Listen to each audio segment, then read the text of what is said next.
안녕하세요, 집보합니다. 오늘은 상가 건물 임차인의 계약갱신 요구권 이 부분에 대해서 실사례를 보면서 요즘 개정된 법안도 설명을 좀 드리고, 저도 좀 공부를 하려고 이렇게 녹화를 하고 있습니다. 자, 그러면 넘어가겠습니다. 자, 실사례. A씨는 2006년 11월 서울 소재 갑소유 상가 건물을 보증금 9천만원에 2년간 임차하기로 하는 임대차 계약을 체결하여 사업자 등록 확정일자 받은 후 식당 영업을 하던 중 계약 만료 3개월 전에 건물주인 갑으로부터 다가오는 계약기간 만료 시 무조건 가게를 비우라는 통보를 받았습니다. A는 상가가 처음 세워졌을 때 입점하여 그 당시 가게 인테리어 비용으로 7천만원을 들었기 때문에 보증금을 올려주겠다고 하였는데도 임대인 갑은 만기 되면 나가라고 하였습니다. 이 경우 상가 임차인 A씨는 어떻게 해야 될까요? 근데 이 모르시면 상당히 답답할 내용이죠. 왜냐면 주인이 나가라고 하니까 만기 되면 뭐 그냥 나가라고 하는 게 아니라 만기 되면 나가라는 거잖아요. 그러니까 모르면 안 돼요. 모르면 아셔야 됩니다.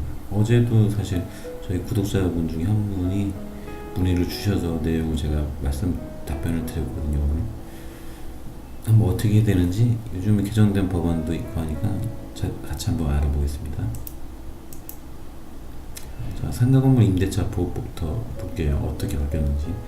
제10조 계약갱신 요구 등 임차인의 계약갱신 요구권은 최초의 임대차 기간을 포함한 전체 임대차 기간이 10년을 초과하지 아니하는 범위에서 행사할 수 있다. 개정 2018년 10월 16일. 작년 10월에 개정됐죠. 지금 5년에서 지금 10년으로 바뀐 거예요. 자, 붙이고 보면은 중요한 것만 볼게요. 마지막 제10조 이하의 개정 규정은 이 법 시행 후 최초로 체결되거나 갱신되는 임대차부터 적용한다. 그러니까 2018년 10월 16일 이후 또 최초로 체결되는 계약이라든가 갱신되는 임대차에 적용을 한다는 얘기입니다. 자, 정리를 하면은 이 상가건물 임대차 보호법이 뭐냐?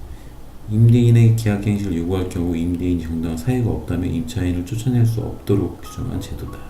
임차인을 보호하는 제도다 라고 말씀드릴 수 있고요. 지금 이게 계약갱신 요구권은 5년에서 지금 10년으로 개정이 됐죠. 2018년 10월 16일. 자, 상가 임대차 제10조 1항을 보면은 임대인은 임차인이 임대차 기간이 만료되기 6개월 전부터 1개월까지 사이에 계약갱신을 요구할 경우 정당한 사유 없이 거절하지 못한다. 이 기간도 중요할 것 같아서 이렇게 표시를 했고요. 정당한 사유 없이 거절하지 못한다는 거죠. 왜냐면 임차인 입장에서 사실 억울하잖아요. 장사 상권을 형성하기 위해서는 많은 시간과 노력, 돈을 투자해서 이렇게 자리를 잡아놨기 때문에 상당히 힘들죠. 다른 데 또 가고 싶지 않고. 근데 그런 부분을 안 하는 것 같고요. 그러면 이 개정된 요 환산보증금에 대한 내용을 말씀드릴게요. 이 법으로 적용이 되는 건데 2019년 1월 9일날 이제 개정이 되는 거거든요. 서울은 6억 1천에서 9억 원으로, 과밀억제권역 부산은 5억 원에서 6억 9천만 원, 광역시는 3억 9천에서 5억 4천, 급액계 지역은 2억 7천에서 3억 7천. 상당히 좀 현실성 있게 좀 많이 오른 가격이죠.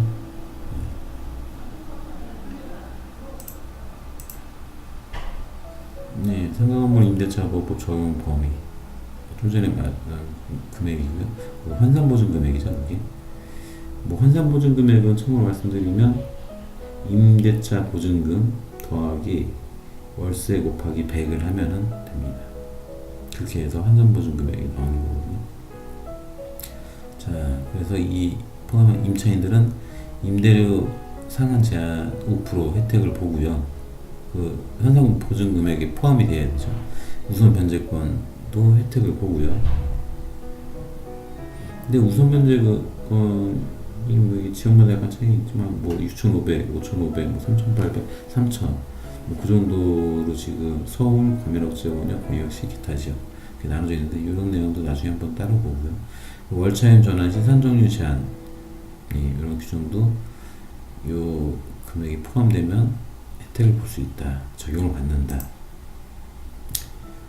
이건 뭐 아까 말한 내용이거든. 자, 상가임대차법 계약갱신 요구권 거절할 수 있는 사유 8가지. 무조건 이제 뭐 계약갱신 요구권을 임대인이 받아들일 필요는 없죠. 왜냐 자기 재산이기 때문에 그런 거죠. 근데 여기 거절할 수 있는 사유가 그래서 나와 있습니다. 8가지. 그러면 임대인은 언제 임차인들이 요구하는 그 계약갱신을 거절할 수 있는지 한번 볼게요.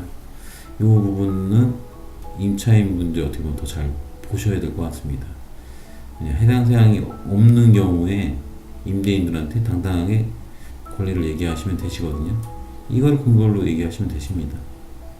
8가지 사유에 해당되지 않으면 나는 좀 법도 바뀌었다 10년으로 뭐 얘기하시면서 요구할 수 있습니다. 물론 이제 기분 좋게 이쁘게 말씀하셔야겠죠. 자, 볼까요? 임차인이 3기 차임액에 해당하는 금액에 이르도록 차임을 연체한 사실이 있는 경우, 이 경우 거절할 수 있습니다. 3기 차임액, 그러니까 다시 설명을 드리면 이 3기 차임액이란 뭐냐, 그러니까 한 달에 월세를 만약에 예를 들어서 뭐 100만 원을 내요.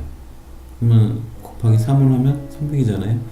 그러면 뭐 2년 계약했는데 2년 동안 총 300만 원 이상의 월세를 연체했다. 그러면 그분한테는 거절할 수가 있는 거죠. 근데 뭐 예를 들어서 200만 원이다. 연체했던 금액. 그런 거는 거절하실 수 있는 이유가 안 됩니다. 그건 조심하시고요. 뭐 임차인이 거짓이나 그 밖의 부정한 방법으로 임차한 경우, 이건 넘어가겠습니다. 서로 합의하여 보상을 했다고 하니까 당연히 거절할 수가 있죠. 임대인이 이미 이게 된 거니까.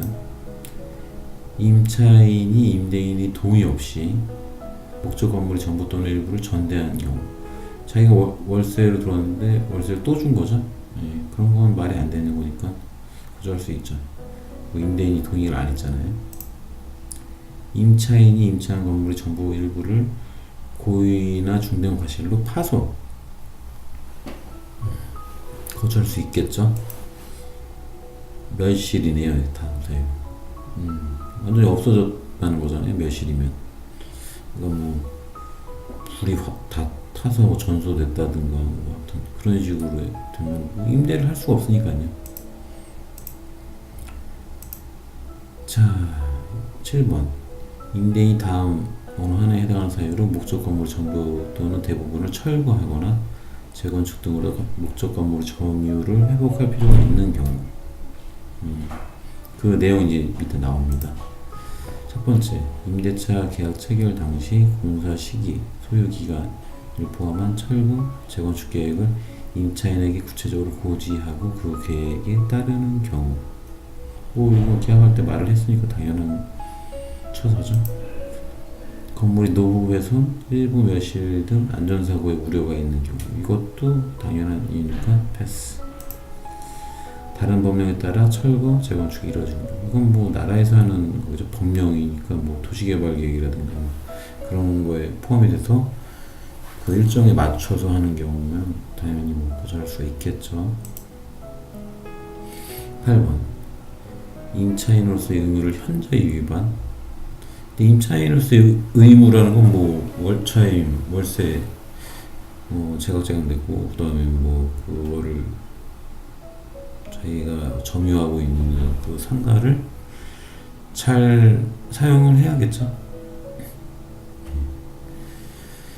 현저히 위반하거나 임대차를 계속하기 어려운 중대한 사유가 있는 거예요. 중대한 사유라는 뭐 저도 잘 모르겠는데 중대한 사유가 뭘까요?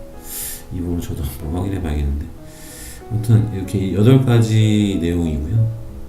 그러니까 사실은 그 월차임 내는 거 제일 클 것 같아요. 3기. 그 부분을 좀 기억을 해주세요. 왜냐면 월세가 100만 원인데 300만 원을 연체한 사실이 있다. 그러면은 임차인은 임대인한테 호소를 해볼 수는 있겠지만 임대인 입장에서는 그런 해당 사항이 있으면은 당연히 계약을 갱신 안 해주겠죠. 해주고 싶지 않겠죠. 왜냐면 그분도 돈을 어디다 써야 되는 그런 계획이 있는데 그런 약속을 안 지키신 거니까 임차인 쪽에서. 네, 그래서 결론을 말씀드리면 뭐 계약갱신을 요구할 수 있다입니다. 그러니까 8가지 사항에 해당되지 않으니까 8가지 사항에 해당이 된다. 그러면은 계약갱신을 요구를 할 수 없죠. 뭐 요구를 할 수야 있겠지만 계약갱신을 안 해주는 거죠. 그러니까 지금 10년으로 또 개정이 됐죠. 2019년 기준으로. 그러니까 이것도 기억해 주시고요. 뭐 지금 뭐 최우선 변제금, 우선 변제 기준 뭐 그런 것도 나중에는 한번 말씀을 드려야 될 것 같아요. 왜냐면 지금 법이 이제 환산보증 금액이 서울 같은 경우 6억 1천만 원에서 9억 원으로 상향 조정됐기 때문에 실질적으로 많이 와닿는 금액으로 변경됐다는 거죠. 그러면은 이제 우선 변제 기준이라든가 최우선 변제금도 조금 더 현실성 있게 바뀌지 않을까. 예. 근데 그 내용은 저도 지금 확인이 어려우니까 예. 나중에 한번 확인을 해보고 제가 한번 영상을 녹화해서 올리겠습니다. 네, 오늘은 여기까지였고요. 상가 임대차 보호법 관련해서 임차인이 정당한 사유 없이 쫓겨나는 일이 없도록 관한 내용을 녹화했습니다. 예, 여러분의 애정을 성장하는 채널 집보합니다. 구독, 알람 설정해주시면 감사하고요. 로또, 꿈, 대박 모두 당신 겁니다. 감사합니다.